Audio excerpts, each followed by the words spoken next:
औज़ुबिल्लाहि मिनश्शैतानिर्रजीम बिस्मिल्लाहिर्रहमानिर्रहीम। अस्सलाम वालेकुम। आज की वीडियो लेक्चर के अंदर हम बात करेंगे about the linear search. Right, last lecture के अंदर हम लोगों ने डिस्कस किया था about the best, worst and average case analysis of algorithm. ठीक है, कि वो क्या होते हैं। बेस्ट केस के अंदर हम ये देखते हैं कि एल्गोरिथम मिनिमम कितना काम करेगा on any particular input. Worst में हमने देखा था कि वो मैक्सिमम कितना काम करेगा, और एवरेज में हमने देखा था कि ऑन एवरेज वो कितना काम करेगा।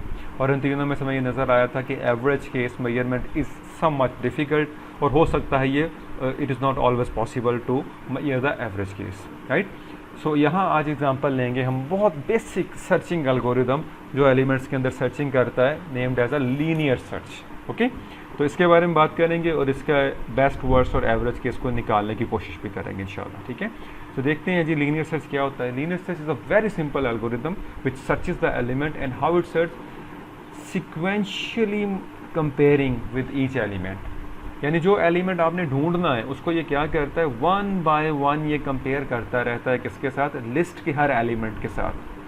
और अगर एलिमेंट मिल जाए तो इट विल स्टॉप, और अगर वो एलिमेंट नहीं मिलता तो ज़ाहिरी बात है it will reaches end of the list and return something और give some information that element does not exist one way और द अदर। ओके, तो पूरी लिस्ट को ये मेजर करेगा, लेकिन करेगा कैसे, सिक्वेंशियली। यानी फर्स्ट एलिमेंट को कंपेयर करेगा, फिर सेकंड के साथ, फिर थर्ड के साथ, and so on and so fourth. So very basic and simple algorithm of searching. Okay, right.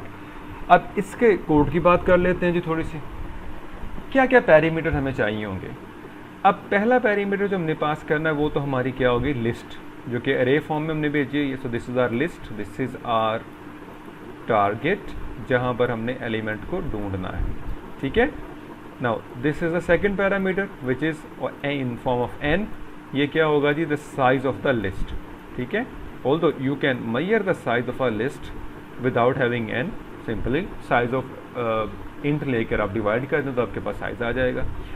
Int की ये हमारा वो एलिमेंट है जिसको हमने क्या करना है, we want to search it that either it exist in our list और नॉट। तो इसको हमने ढूंढना है, इसको सर्च करना है। ठीक है, तो ये तीनों चीज़ें हमारे सामने आ गई। अब एल्गोरिथम की जो रिक्वायरमेंट थी वो उसको मिल गई। Now what it will return, ये क्या रिटर्न करेगा, it will return the index. किसका, ये इंडेक्स रिटर्न करेगा उस लोकेशन का जहाँ पर डाटा एग्जिस्ट करता है। राइट, लिस्ट के अंदर आप चाहें तो ट्रू फॉल्स भी रिटर्न करवा सकते हैं, और डिपेंडिंग ऑन द रिक्वायरमेंट जो भी आपने रिटर्न करवाना है, इसकी रिटर्न टाइप वॉइड भी हो सकती है कि आप सिर्फ कोई मैसेज डिस्प्ले करना चाह रहे हो, and so on and so forth. वो रिक्वायरमेंट पे बेस करेगा। But over here to keep the thing simple, I am just going to return the index of the particular array element जहाँ पर वो एग्जिस्ट करता है आपका एलिमेंट। ठीक है, ओके।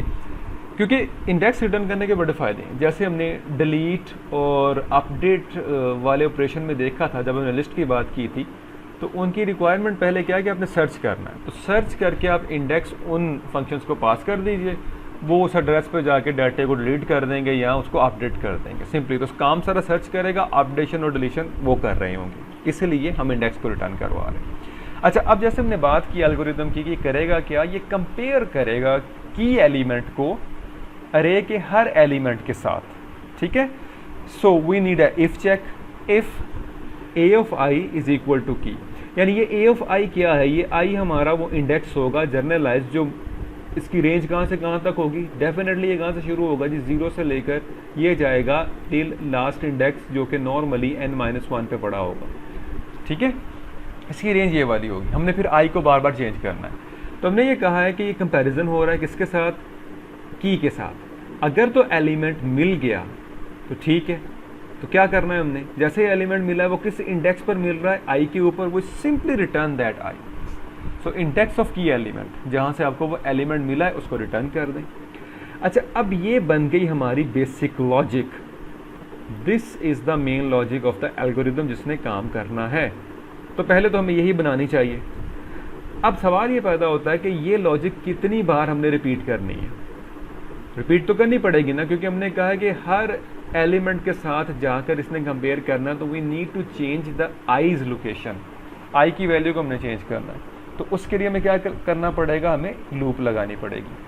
फिर कौन सी लूप लगानी पड़ेगी, since the number of iterations are known, पहले से पता है कि कितनी आइट्रेशंस होनी है, मतलब हमने कहा जी कि हर एलिमेंट से कंपेयर करना है, हर एलिमेंट से कंपेयर करना है, तो भाई अगर n एलिमेंट्स है तो n कंपेरिजन ही होंगे ना, कि 0 से लेकर आप कहाँ तक जाएंगे, n तक। सो नंबर ऑफ आइट्रेशंस और ऑलरेडी नोन, तो बेस्ट लूप जो बनता है वो हमारा फॉर लूप है, क्योंकि जब नंबर ऑफ आइट्रेशंस पता हो you can use the for loop. तो हम इसको इनक्लोज कर देंगे किसके अंदर, फॉर लूप के अंदर। ठीक है, कहाँ से शुरू करो, 0 से कहाँ तक जाओ, n तक, मतलब n से एक लेस रहो, लेकिन आखिरी कंपैरिजन होगा वो n पर जाके होगा। सो repeat n number of times, तो सारे एलिमेंट कंपेयर हो जाएंगे। ये क्या करेगा, पहले 0 पर आएगा, 0 वाली वैल्यू को कंपेयर करेगा, फिर वापस जाएगा, अगर मैच नहीं मिला तो इसकी वैल्यू 1 हो जाएगी, सो on and so forth. Very simple algorithm. Okay, अब देखिए अगर तो यहाँ पर वैल्यू मिल गई तो it will return, function and हो जाएगा। और अगर ये पूरे का पूरा लूप एग्जीक्यूट हो गया और ये बाहर आ गया तो इसका क्या मतलब होगा, इसका मतलब ये होगा कि सर्च एलिमेंट नहीं है, एग्जिस्ट नहीं करता वो कलेक्शन के अंदर। That is another worst case कि डाटा एग्जिस्ट ही नहीं करता आपका।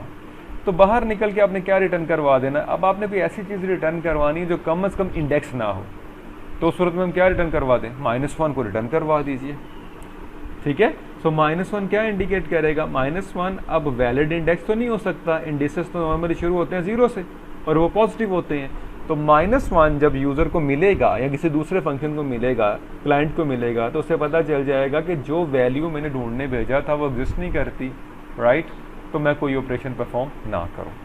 Okay, simplest algorithm of searching, right, तो ये इस तरह से काम करेगा। ओके, अच्छा अगर इसका वैसे हम एनालिसिस करें कि ये कितने कंपैरिजंस परफॉर्म करेगा, तो सिम्प्टोटिकली आपको नजर आ रहा है, लूप को छोड़ें, लूप तो चलना ही है n+1 टाइम, लेकिन नंबर ऑफ कंपैरिजंस पर जब आए, ये वाली जो डीप इंस्ट्रक्शन है ये कितने टाइम चल रही होगी, श्योरली ये n टाइम चल रही है। ठीक है, ये वाली आपकी कांस्टेंट टाइम चल रही है, 1 टाइम ही चलेगी ना, और ये वाली भी आपकी लूप कितने टाइम चल रही होगी, ऑब्वियसली ये 1 टाइम चल रही होगी। और अगर इसको भी आपने लेना है तो नज़र आ रहा है ये कितना चल रही होगी जी, n+1 टाइम। तो ओवरऑल अगर आप इसका एनालिसिस भी करेंगे तो ये n में ही आएगा, यानी in that case we can simply say that it will take 2n+3। तो पॉलिनोमियल की टर्म देखें n, ठीक है, यानी जैसे जैसे आप इनपुट बढ़ाते जाएंगे उतने नंबर ऑफ कंपैरिजंस भी क्या होंगे, वो बढ़ते जाएंगे, उतने नंबर ऑफ कंपैरिजंस आपके इंक्रीज होते जाएंगे। तो जब उतने नंबर ऑफ कंपैरिजन आपके इंक्रीज होंगे तो ज़ाहिरी बात है इसकी ग्रोथ क्या है, लीनियर। कि जब आप ग्राफ पे इसको प्लॉट करेंगे तो वो ये कैसे इसकी कर्व जाएगी, ये मूव कर रही होगी कि as you increases the n the time will also increases with that proportion of input size, तो ये भी उतना ही इंक्रीज करेगा। That is the reason this search algorithm is named as a linear search, क्योंकि ये लीनियरली ग्रो करता है। ओके, ये लीनियरली ग्रो करता है, राइट। ओके, अब चलते हैं इसके बेस्ट केस एनालिसिस की तरफ। अब इसका बेस्ट केस कब एग्जिस्ट करेगा, जब एलिमेंट हमें कहाँ मिल जाए, 0 इंडेक्स के ऊपर, यानी कितने कंपैरिजन हुए, जस्ट 1। आपका एल्गोरिथम सिर्फ एक बार चला, इससे कम तो नहीं चल सकता, इससे कम क्या है, चले ही ना, जैसे वो कहते हैं इससे सस्ती सिर्फ खामोशी, तो इससे कम यही है ना कि चले ही ना। तो मिनिमम क्या है, बेस्ट क्या है कि पहली लोकेशन पर आपको एलिमेंट मिल गया। तो जब पहली ही लोकेशन पर आपको एलिमेंट मिल गया तो मिनिमम कंपैरिजन हुए, तो that is the best case. तो ये हजूर बेस्ट केस जो है आपका, पहली लोकेशन पर जब एलिमेंट आपको मिल गया है तो कितने स्टेप्स परफॉर्म होंगे, कांस्टेंट एक ही स्टेप परफॉर्म होगा ना, ठीक है। सो asymptotically it will take big of 1, ठीक है। लास्ट टाइम भी मैंने बात की थी जब बेस्ट, वर्स्ट और एवरेज केस के बारे में डिस्कशन की थी पिछले लेक्चर के अंदर, तो मैंने आपको क्लियर कर दिया था कि you can represent best case with any of the asymptotic notation, big O, big omega या थीटा, जिसके साथ चाहें आप कर सकते हैं, right. So keep this thing in mind. वो अगर उसमें कोई कंफ्यूजन है तो पिछला लेक्चर दोबारा देख लें ताकि आपको वेरीफाई हो जाए। So big of 1, the linear search will take constant amount of time best case के अंदर। ओके, आगे बढ़ते हैं। Let's talk about the worst case. अब वर्स्ट केस क्या होगा लीनियर सर्च का, कि एलिमेंट कहाँ पर एग्जिस्ट करे, आखिरी इंडेक्स पर, यानी nth इंडेक्स पर या n-1 इंडेक्स के ऊपर। वो कहाँ होगा, आपने शुरू कहाँ से काम किया है, 0 से, एलिमेंट कहाँ पे पड़ा है, बिल्कुल एंड पर। तो that is the worst case, क्योंकि इसमें उसको मैक्सिमम कंपैरिजन करने पड़ेंगे। पहले इससे कंपेयर करेगा, नहीं काम बना, फिर इससे, फिर इस पे, and so on and so forth. वो बढ़ते बढ़ते बढ़ते जब यहाँ पे जाएगा उसको एलिमेंट मिल जाएगा।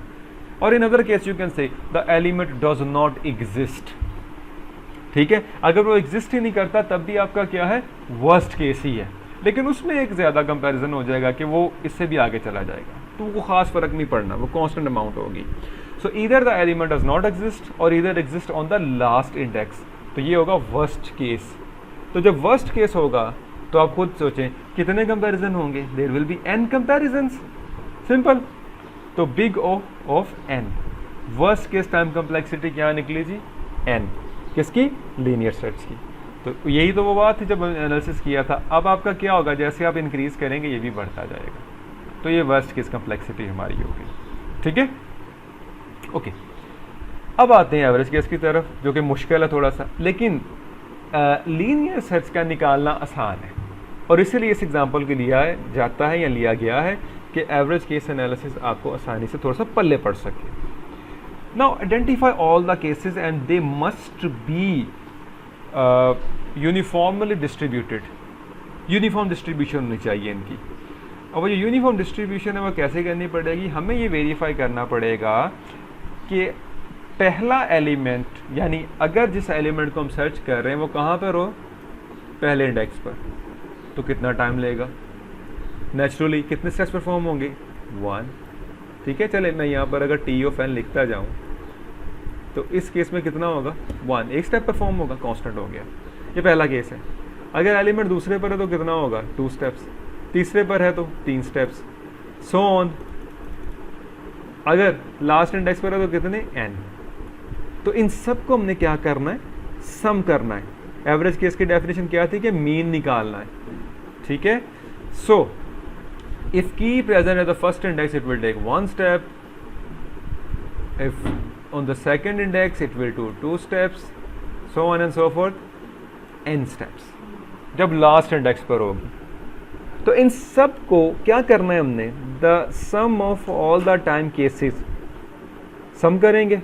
तो जब हम सम करेंगे तो क्या निकला हमारे पास, 1 + 2 + 3 + so on n। Try to understand कि उसने जब एक एलिमेंट है तो एक स्टेप परफॉर्म किया, जब 2 एलिमेंट है तो 2, सो ऑन, जब n एलिमेंट्स है तो n स्टेप्स परफॉर्म किए। हमने मीन निकालना है, तो मीन निकालने के लिए क्या करेंगे, जो टाइम हमारे पास आ रहे हैं उन सबको क्या करें, हम ऐड कर दें। ऐड कर दिया, और डिवाइड किससे करना है, नंबर ऑफ केसेस पर। तो भाई नंबर ऑफ केसेस कितने हमारे पास, n। ठीक है, राइट। अब आप इसको देखिए, 1 + 2 ये क्या बन रही है, सम of natural numbers.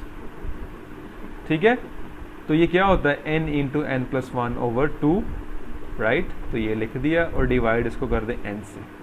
Okay, this n will be cancel with this one, तो n से कैंसिल हो गया, तो आपके पास क्या टाइम आ गया, n + 1/2, विच इज समटोटिकली क्या निकलेगा आपका, big of n। Again you can represent it with big O, big omega और big theta, does not make any difference. तो एवरेज केस के अंदर भी लीनियर सर्च आपका कितना टाइम ले रहा है, बिग ऑफ n।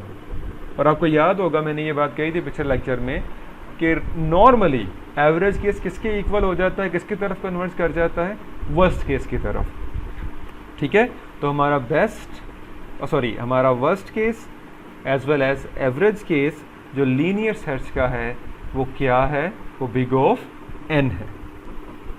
ठीक है, तो ये थोड़ा सा हमें इससे आइडिया हो जाएगा कि किस तरह से हमने बेस्ट, वर्स्ट और एवरेज केसेस को निकालना है। तो लीनियर सर्च की एग्जांपल ली। Now you can use the linear search for the search purposes, but remember ये क्या करता है, ये linearly grow होता है, और उसकी टाइम कम्प्लेक्सिटी भी अब आपके सामने है with respect to best, worst and average cases. ठीक है जी, इंशाल्लाह नेक्स्ट लेक्चर के अंदर हम एक और एल्गोरिदम लेंगे और उसका बेस्ट, वर्स्ट और एवरेज एनालिसिस करके देखेंगे। वो भी सर्च से रिलेटेड होगा ताकि हमें और क्लियर जो है वो आइडिया हो सके इन चीज़ों का। ठीक है जी, अपना बहुत ख्याल रखिएगा। अस्सलाम वालेकुम वरहमतुल्लाहि वबरकातुहू।